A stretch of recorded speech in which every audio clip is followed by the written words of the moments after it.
Cyber യുഗമാണിത്. ഇന്റർനെറ്റും ഇമെയിലും SMS-ഉം ആശയവിനിമയത്തിന്റെയും വിവരശേഖരണത്തിന്റെയും വാതിലുകൾ തുറന്നിട്ടിരിക്കുകയാണ്. തപാൽ വഴി കത്തയക്കുക അപൂർവമായ ഒന്ന് മാത്രമായി മാറിയിരിക്കുകയാണ്. ഗവൺമെന്റ് VHS സ്കൂൾ കാഞ്ഞങ്ങാട് ഇന്നിവിടെ എത്തിയിരിക്കുന്നത് അവരുടെ ഇൻലൻഡ് മാസികകളുടെ കഥ കൂടി പറയുവാനാണ്. നമുക്ക് സ്വാഗതം ചെയ്യാം കാസർഗോഡ് ജില്ലയിൽ നിന്നും എത്തിയ ഗവൺമെന്റ് VHS കാഞ്ഞങ്ങാടിനെ ഹരിത വിദ്യാലയത്തിന്റെ വേദിയിലേക്ക്.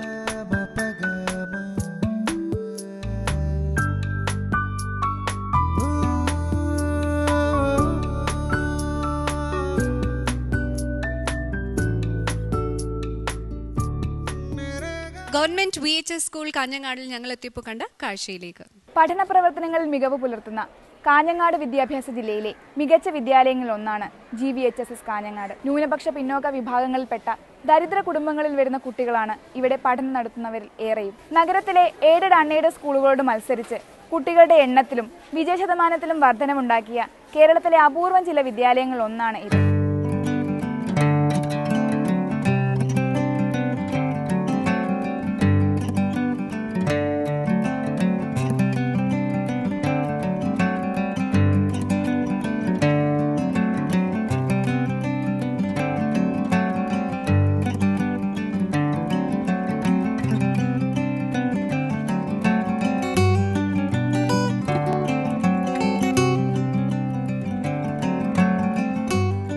കാഞ്ഞങ്ങാട് സ്കൂള് ഇന്ന് ജൂറി പാനൽ മുമ്പായിട്ട് അവതരിപ്പിക്കുന്ന മാതൃകാ പ്രവർത്തനങ്ങൾ ഏതൊക്കെയാണ്? 1999-2000 സ്കൂളിൻ്റെ SSLC വിജയശതമാനം 10%. പക്ഷേ ഞങ്ങളുടെ PTA-യുടെയും മറ്റു നാട്ടുകാരുടെയും അധ്യാപകരുടെയും ഒക്കെ ഇടപെടൽ കൊണ്ട് 2008-2009 അത് 100% വർദ്ധിപ്പിക്കാൻ നമുക്ക് സാധിച്ചിട്ടുണ്ട്. കേരളത്തിലെ മറ്റു പല സർക്കാർ സ്ഥാപനങ്ങളിലും കുട്ടികളുടെ എണ്ണം കുറഞ്ഞു വരുമ്പോൾ ഞങ്ങൾക്ക് വർധനവുണ്ടാക്കാൻ കഴിഞ്ഞെന്ന് മാത്രമല്ല അധ്യാപക എണ്ണത്തിലും ഞങ്ങൾക്ക് വർധന വരുത്താൻ സാധിച്ചിട്ടുണ്ട്. കഴിഞ്ഞ വർഷം പുതുതായി 2 ഡിവിഷനും 2-3 അധ്യാപകരെയും കിട്ടി. ഈ വർഷവും ഞങ്ങൾക്ക് 2 ഡിവിഷൻ വർദ്ധിച്ചിട്ടുണ്ട്. അടുത്തതായി സ്കൂൾ പ്രതിനിധികളും ജൂറി അംഗങ്ങളുമായുള്ള ആശയവിനിമയമാണ്. ആദ്യമായി RVG സർ. അടിസ്ഥാന സൗകര്യങ്ങളെ പറ്റി പറയുമ്പോൾ 3-4 കാര്യങ്ങളിലേ നിങ്ങൾ വളരെ മെച്ചം എന്ന് അവകാശപ്പെടുന്നുള്ളൂ. ബാക്കിയുള്ളതൊക്കെ മെച്ചം, സാമാന്യം, താരതമ്യേന അങ്ങനെയൊക്കെയാണ് പറയുന്നത്. പിന്നെ എന്താണ് ഇത് നിങ്ങളുടെ ഒരു സ്ട്രെങ്ത് ആണെന്ന് തോന്നാൻ കാരണം? അടിസ്ഥാന സൗകര്യങ്ങളൊരു സ്ട്രെങ്ത് ആണെന്ന് തോന്നാൻ കാരണം എന്താണ്? സർ, ഞാൻ നേരത്തെ പറഞ്ഞ പോലെ ഒരു എസ്ബസ്റ്റോ ഷീറ്റും പിന്നെ ഓലപ്പുരയുള്ള ആദ്യത്തെ തുടക്കം തന്നെ അങ്ങനെയായിരുന്നു.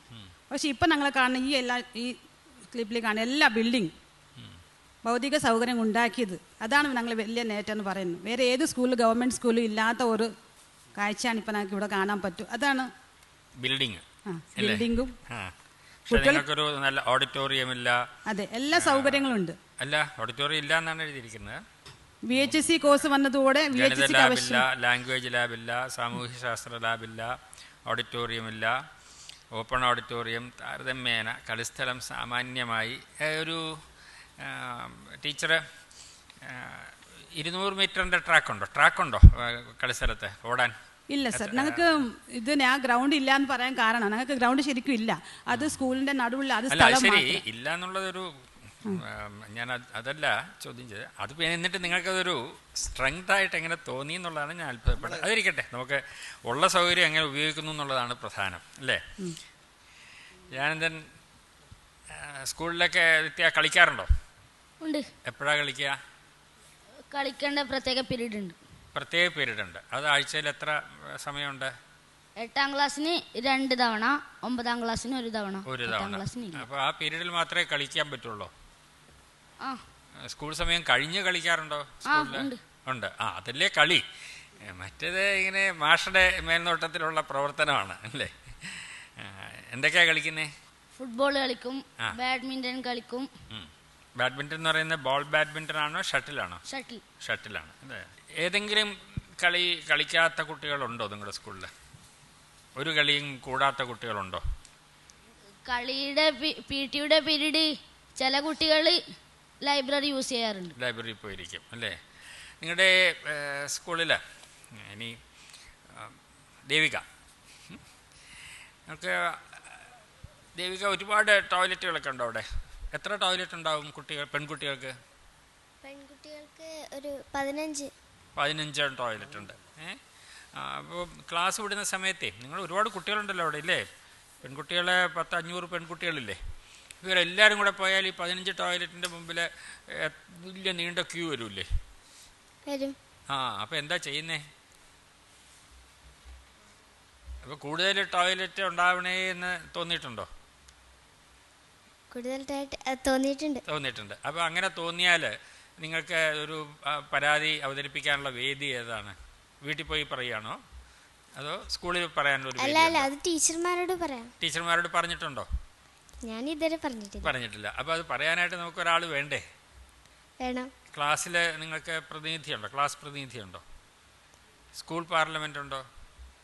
ഉണ്ട്. അവിടെ നിങ്ങൾക്ക് പറഞ്ഞു നമുക്കിത് അടുത്ത പാർലമെൻറ്റിൽ ഈ കാര്യം പറയണം എന്ന് പറയാൻ ആരോടാ പറയാ? ഞാൻ തന്നെ പറയാം. അത് പറഞ്ഞ് അവിടെ അതിന് പരിഹാരം കാണണം കേട്ടോ. ശരി. ഇപ്പോൾ ടീച്ചറുടെ വിചാരം അവിടെ അടിസ്ഥാന സൗകര്യങ്ങളൊക്കെ കേമാണെന്നാ. അല്ല എന്ന് പറയണം കേട്ടോ. കാസർഗോഡ് ജില്ലയെക്കുറിച്ച് പത്രത്തിലും ടി വിയിലും ഒക്കെ നമ്മൾ ഈയിടെയായിട്ട് കൂടുതൽ കാണുന്നൊക്കെ ഉണ്ട്. എന്താ കാരണം? എൻഡോസൾഫാൻ ഇന്ന് കാസർഗോഡ് ജില്ലയിൽ കൂടുതലായിട്ടുണ്ട്. നിങ്ങൾക്ക് 8ാം ക്ലാസ്സിലല്ലേ? 8ാം ക്ലാസ്സിലെ പുസ്തകത്തിൽ കീടനാശിനികളെ പറ്റിയൊക്കെ ഒരു പഠിക്കുന്നുണ്ടല്ലോ. എന്താണ് അത് വായിച്ചിട്ട് മനസ്സിലായത്? എൻഡോസൾഫാൻ നമ്മൾ ഉപയോഗിക്കണോ വേണ്ടയോ? വേറെ എന്തെങ്കിലും മാർഗം ഉണ്ടോ? എൻഡോസൾഫാൻ ഒരു മോശം രാസകീടനാശിനിയാണ്. അത് ഉപയോഗിച്ചത് കൊണ്ട് ധാരാളം മരണങ്ങൾ സംഭവിച്ചിട്ടുണ്ട്. കീടങ്ങളെ നശിപ്പിക്കാൻ വേറെ എന്തെങ്കിലും മാർഗമുണ്ടോ? മനുഷ്യരെ ഒന്നും ഉപദ്രവിക്കാത്ത വിധത്തിൽ? എന്താണ്? മഞ്ഞക്കെണി,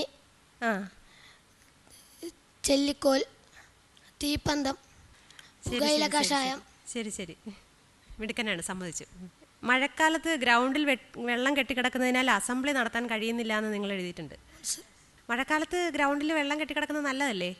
അല്ല. നമ്മൾ ജീവജലം എന്ന് പറഞ്ഞ പാഠത്തിൽ എന്താ പഠിച്ചത്? വേറെ ഏതോ സംസ്ഥാനത്തിൽ വലിയ ജലദൗർലഭ്യമുണ്ടായ ഒരു സംഭവം നിങ്ങൾ പഠിച്ചില്ലേ? എന്തായിരുന്നു അത്? കേരളത്തിലല്ലാതെ കേരളത്തിന് പുറത്തൊരു സംസ്ഥാനത്തിൽ ജലമില്ലാതായൊരവസ്ഥ ഉണ്ടായി. അപ്പോൾ അവരെന്താ ചെയ്തത് ശരിക്കും? ഗുജറാത്തിൽ. പഠിച്ചിട്ടില്ല? ജീവജലം പഠിച്ചിട്ടില്ല പാഠം? അതിലങ്ങനെ ഒരു കാര്യം പഠിച്ചതേ ഇല്ല. അപ്പോൾ ഗീതുവിന് അറിയില്ലല്ലേ നമ്മളെ എങ്ങനെയാണ് നമുക്ക് ഭൂഗർഭജലത്തിൻ്റെ അളവ് എങ്ങനെയാണ് വർദ്ധിപ്പിക്കാൻ പറ്റുന്നതെന്നുള്ളത് പഠിച്ചില്ലേ ആ പാഠത്തിൽ? എങ്ങനെയായിരുന്നു? മഴവെള്ളം ഭൂമിയിലേക്ക് ഇറക്കി വിട്ട്. ശരി. നിങ്ങളുടെ വലിയൊരു സ്കൂളിൻ്റെ മികവായിട്ട് നിങ്ങൾ കാണിച്ചിരിക്കുന്നത് വിഭവ സമാഹരണവും വിനിയോഗവും എന്നാണ്. അപ്പം നിങ്ങൾ ഈ വിഭവ സമാഹരണം എന്ന് ഉദ്ദേശിച്ചിരിക്കുന്നത് എന്താണ്? എന്ത് വിഭവങ്ങളാണ്, അല്ലെങ്കിൽ ഏത് തരത്തിലാണ് നിങ്ങൾ സ്കൂളിനെ സഹായിച്ചിട്ടുള്ളത് ഈ കഴിഞ്ഞ വർഷം? ഞങ്ങൾ സ്കൂളിൽ വരുന്ന കുട്ടികൾക്കുള്ള യാത്രാ സൗകര്യത്തിന് വേണ്ടി സ്വന്തമായൊരു ബസ് വാങ്ങിച്ചു. അപ്പോൾ അതുപോലെ തന്നെ അടിസ്ഥാന സൗകര്യം മുൻകാലങ്ങളിലൊക്കെ തന്നെ അടിസ്ഥാന സൗകര്യങ്ങളൊന്നും തന്നെ ഉണ്ടായില്ല. അപ്പോൾ കെട്ടിടങ്ങളുടെ പണി PTA തന്നെ സ്വയം ഏറ്റെടുത്തുകൊണ്ട് ചെയ്യാൻ തദ്ദേശ സ്വയംഭരണ സ്ഥാപനങ്ങളിൽ നിന്ന് PTA ഏറ്റെടുത്തുകൊണ്ട് ചെയ്തു. നിലവിലുള്ള 81% വർക്കും PTA നേരിട്ട് ചെയ്താണ്. അതിന് വേണ്ടുന്ന സാമ്പത്തിക സോഴ്സ് അവിടുത്തെ അധ്യാപകർ അഡ്വാൻസായി ചെയ്യാന്ന്. ഇപ്പം തന്നെ ഞങ്ങൾ വാങ്ങിച്ച ബസ് അവിടെ ഒരു 4 ലക്ഷം രൂപയോളം ഞങ്ങൾ പൊതുജനങ്ങളിൽ നിന്ന് പിരിച്ചെടുത്ത് ബാക്കി തുക അവിടുത്തെ അധ്യാപകരും ഒക്കെ തന്നെ ഞങ്ങളുടെ സ്വർണം അവർ തന്ന് അത് പണയം വെച്ചിട്ടാണ് ഇപ്പം ഞങ്ങളൊരു ബസ് വാങ്ങിച്ചത്. അപ്പം ഞങ്ങൾ വീണ്ടും ജനങ്ങളെ സമീപിച്ച് കഴിഞ്ഞപ്പോൾ ഞങ്ങളെ ഇപ്പം നല്ല രീതിയിൽ ആളുകൾ സഹായിക്കുന്നുണ്ട്. അതുകൊണ്ട് തന്നെ ഞങ്ങൾക്ക് ഒരു ആത്മവിശ്വാസമുണ്ട് ഈ തുക ഞങ്ങൾക്ക് തിരിച്ചു കൊടുക്കാൻ വേണ്ടി കഴിയുന്നുള്ളതാണ്. ഈ ബസ്സിൻ്റെ തുക അപ്പോൾ പഞ്ചായത്തിൽ നിന്ന് എന്തെങ്കിലും സഹായങ്ങൾ?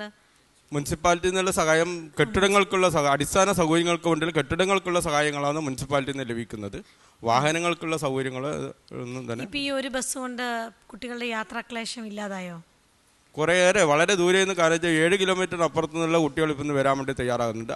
അവരെ ഉദ്ദേശിച്ചിട്ടാണ് ഈ ബസ് പ്രധാനമായിട്ട്. കഴിഞ്ഞ ഒരു വർഷം നിങ്ങൾ ഈ ബസ്സിൻ്റെ 4 ലക്ഷം രൂപയാണ് നിങ്ങളുടെ.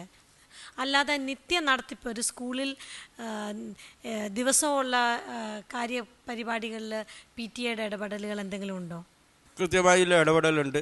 കാരണം എല്ലാ കാര്യങ്ങളിലും സ്കൂളിൻ്റെ ഉച്ചക്കഞ്ഞി ആയാലും മറ്റ് സൗകര്യങ്ങളൊക്കെ തന്നെ ഞങ്ങൾ പിന്നെ നാട്ടുകാരിൽ നിന്നുള്ള സംഭാവന സ്വീകരിച്ചുകൊണ്ട് തന്നെ കാര്യങ്ങൾ ചെയ്യുന്നുണ്ട്. ഈ കാഞ്ഞങ്ങാടിന് ഈ സാഹിത്യപരമായിട്ടോ അല്ലെങ്കിൽ കലാപരമായിട്ടോ ഒക്കെ എന്തെങ്കിലും ഒരു പ്രാധാന്യമുണ്ടോ? കാഞ്ഞങ്ങാടിൽ നിന്നും പ്രസിദ്ധരായ പല സാഹിത്യകാരന്മാരുണ്ട്. ആരൊക്കെയാണത്? ഇപ്പോൾ മഹാകവി P. കുഞ്ഞിരാമൻ നായർ, പിന്നെ PVK പനയാൽ അവിടുത്തെ വളരെ പ്രസിദ്ധനാണ്. പിന്നെ അംബികാസുധൻ മാങ്ങാട്. പിന്നെ അവിടെ പ്രാദേശികമായിട്ടുള്ള കുറേ ആൾക്കാരുണ്ട്. സന്തോഷ് ഒഴിഞ്ഞ വളപ്പ് എന്ന് പറയുന്ന ഒരാളുണ്ട്.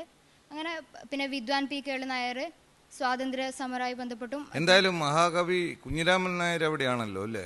വെള്ളിക്കോത്ത്. ഈ പാഠപുസ്തകങ്ങളൊക്കെ സമയത്ത് കിട്ടാറുണ്ടോ അവിടെ? കിട്ടാറുണ്ട്. ആ, ഇത് അധ്യയന വർഷം തുടങ്ങുന്നതിന് മുമ്പ് തന്നെ അത് സൊസൈറ്റിയിൽ എത്താറുണ്ട് അല്ലേ? അപ്പോൾ എത്ര ദിവസം കൊണ്ട് നിങ്ങൾ വാങ്ങിക്കുക അവിടെ നിന്ന് പാഠപുസ്തകങ്ങൾ? അവിടെ എത്തുമ്പോൾ തന്നെ അത് അധ്യാപകർ. അതെങ്ങനെയാണ് അതിന്റെ രീതി? സൊസൈറ്റിന്റെ ചാർജിൽ അധ്യാപകനുണ്ട്, സ്റ്റോർ. അപ്പൊ അധ്യാപകൻ വഴി കുട്ടികൾ പോയി വാങ്ങിക്കും. അതെ, ക്ലാസ്സിൽ ഒന്നിച്ച് നിങ്ങൾ ഓർഡർ ചെയ്തിട്ട് ക്ലാസ്സിൽ എണ്ണം നോക്കിയിട്ട് അത് ഓർഡർ ചെയ്യും. അത് സൊസൈറ്റിന്റെ അധ്യാപകന് കൊടുക്കും. ഈ ഉപപാഠ പുസ്തകങ്ങളൊക്കെ സമയത്ത് കിട്ടാറുണ്ട്? എല്ലാം കിട്ടാറുണ്ട്. എല്ലാ കൊല്ലവും? എല്ലാ കൊല്ലവും ഉണ്ട്. കുട്ടി അവിടെ ചേർന്നതിന് ശേഷം പിന്നെ എല്ലാ കൊല്ലവും തുടക്കത്തിൽ തന്നെ പാഠപുസ്തകങ്ങൾ കിട്ടിയിട്ടുണ്ട്? ഞാൻ 7ാം ക്ലാസ്സിൽ നിന്ന് വന്ന് അപ്പോൾ തൊട്ട് 10ാം ക്ലാസ് വരെ കിട്ടിയിട്ടുണ്ട്.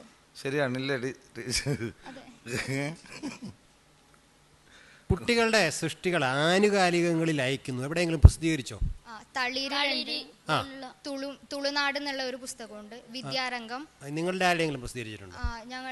എന്റെ ക്ലാസ്സിൽ പഠിക്കുന്ന ഒരു കുട്ടിയുടെ തുളുനാട്, പിന്നെ എന്റെ തളിരിൽ അയച്ചിട്ടുണ്ട്. എന്തായിരുന്നു പ്രസിദ്ധീകരിച്ചത്? അത് കവിതകളും പിന്നെ കത്തുകളും അയച്ചിട്ടുണ്ട്. കവിത പ്രസിദ്ധീകരിച്ചു. ആ കുട്ടിയുടെ കവിത എന്ന് പറഞ്ഞേ. എന്നും ഈ പ്രകൃതി തന്മാറിലൊന്നണയുവാൻ എന്നുള്ളിലെപ്പോഴും മോഹം, ഹരിതാഭതൂകുന്ന നിന്മേനിയിൽ വീണുറങ്ങുവാൻ ഇന്നുമെൻ മോഹം. വളരെ നന്നായിട്ടുണ്ട്. ബാക്കി നമുക്ക് പിന്നെ കേൾക്കാം. ദേവിക ഒരു സ്വന്തം പാട്ട്. ദേവിക സ്വന്തം പാട്ട്. ഞങ്ങളെ സ്കൂളിൽ കണ്ണാടി മാഗസിൻ ഓരോ മാസം ഇന്ത്യൻ മാഗസിൻ പ്രിന്റ് ഔട്ട് ചെയ്തിട്ടുണ്ട് സർ.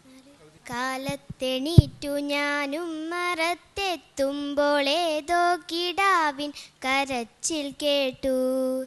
മുറ്റത്തെ പാലച്ചുവട്ടിൽ ഞാൻ നോക്കുമ്പോൾ ഒരു കുഞ്ഞിക്കിളി തൻ കിടപ്പു കണ്ടു.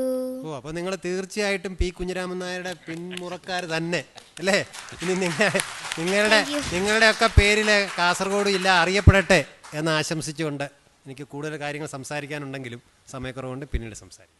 8ാം ക്ലാസ്സിലെ ശാസ്ത്രബോധന ശില്പശാലയിൽ പങ്കുകൊണ്ടിരുന്നു. ശില്പശാല പരീക്ഷണങ്ങളൊക്കെ ചെയ്തിട്ടുള്ള ഒരു പരീക്ഷണം മോൾ അവളെ കണ്ടത് ബോധ്യമായത് പറയാൻ പറ്റുമോ?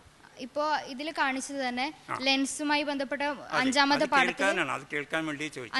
പാഠത്തിൽ പ്രകാശം എന്നുള്ള പാഠത്തില് ലെൻസിന്റെ ഒരു പ്രതിബിംബവും പിന്നെ കോൺകേവ് ദർപ്പണമായി ബന്ധപ്പെട്ടുള്ള ഒരു പരീക്ഷണമായിരുന്നു. അപ്പൊ അതില് വസ്തുവിൽ ബോധ്യമായി. അടുത്തതായി നിങ്ങളുടെ ഗ്രേഡ്സ് അറിയാനുള്ള സമയമാണ്.